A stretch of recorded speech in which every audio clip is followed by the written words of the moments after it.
Alright, what's up guys, your boy Jason and welcome back to the channel. In today's video, we're going to be talking about is Muay Thai better than karate and why I think it's important to train different styles. So without further ado, let's get right into it. So today's Sunday. This morning I decided to get in a workout, so I whipped out my wavemaster and just tried to put in some work on the bag. Particularly, I was working on my Muay Thai today, and personally I just think it's great to mix styles. I think learning techniques and principles from different arts is going to amplify and improve the deficits in your base martial art. So for example, like my base martial art is karate, and we don't do leg hooks, we don't really do uppercuts, we don't really do knees, and it's very confined, very restricted with the types of strikes you can do in competition and just like conventional sparring. We only really have our kizamizuki, gyakuzuki, straight punches, and roundhouse kick, hook kick, front kick, and those are all great. Those are all great skills, but it's not complete. Okay, that's just the cold hard truth.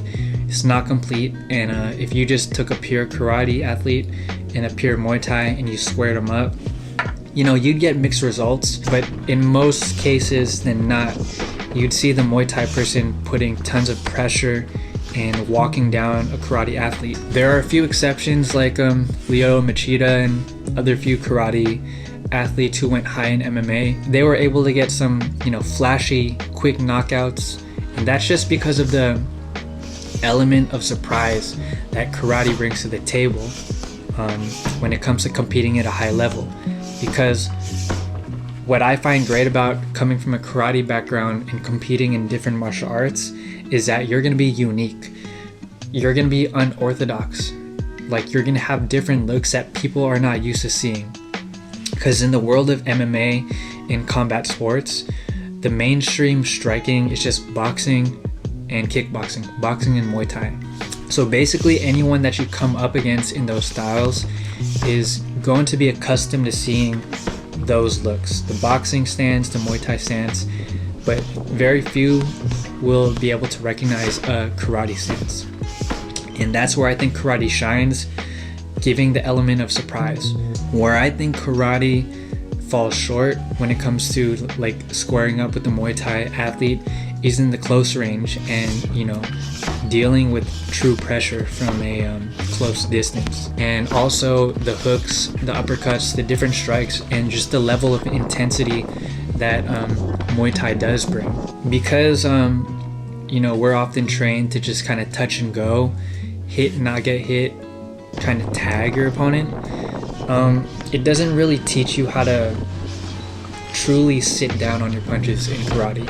And that's just the cold hard truth. You know, I'm not hating, I'm not dissing or anything like that, but I'm just telling you what it is.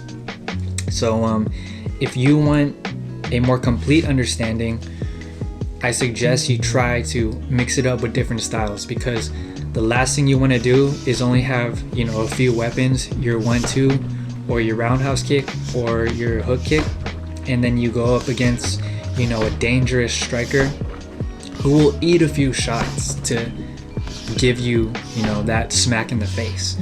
And that's definitely happened to me before.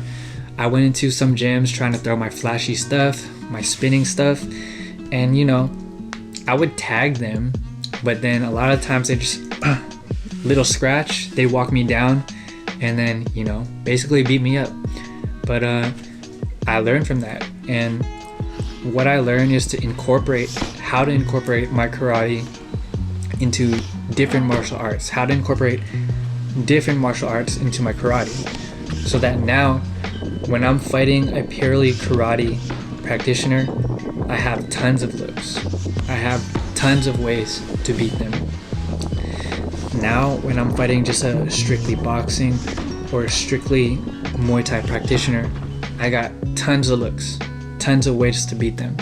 So this is what makes my style stand out the crowd, is because I know how to really mix it up, you know, and that is one of the things you need to address when it comes to being a complete martial artist. You need to ask yourself where your skill needs improvement the things you need to work on. What are you missing from your game?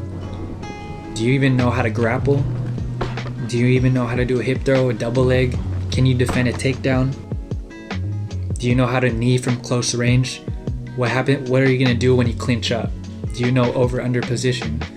So these are things, I asked myself a long time ago, and it just led me to a pretty beautiful path of learning and just improving myself. And this is something that I would not get just staying at a karate school. And don't get me wrong, if your goal is to be high level in karate, that's great. But just understand, the purpose of this channel is not just becoming high level at karate or the competition in particular. My goal is just to be a complete martial artist, hands down. So I want to be able to feel confident striking. I want to feel confident in the clinch. I want to feel confident on the ground, confident in my wrestling. All these aspects of being a fighter, of being a martial artist. And I think who did it great was GSP. He came from a Kyokushin background, and you saw that he was a little different from the rest of the pack. But where he also stood out was that he excelled in all these different areas of fighting. His wrestling was Olympic caliber. His striking, he had one of the best jabs in MMA. He trained with Freddie Roach, Manny Pacquiao's trainer.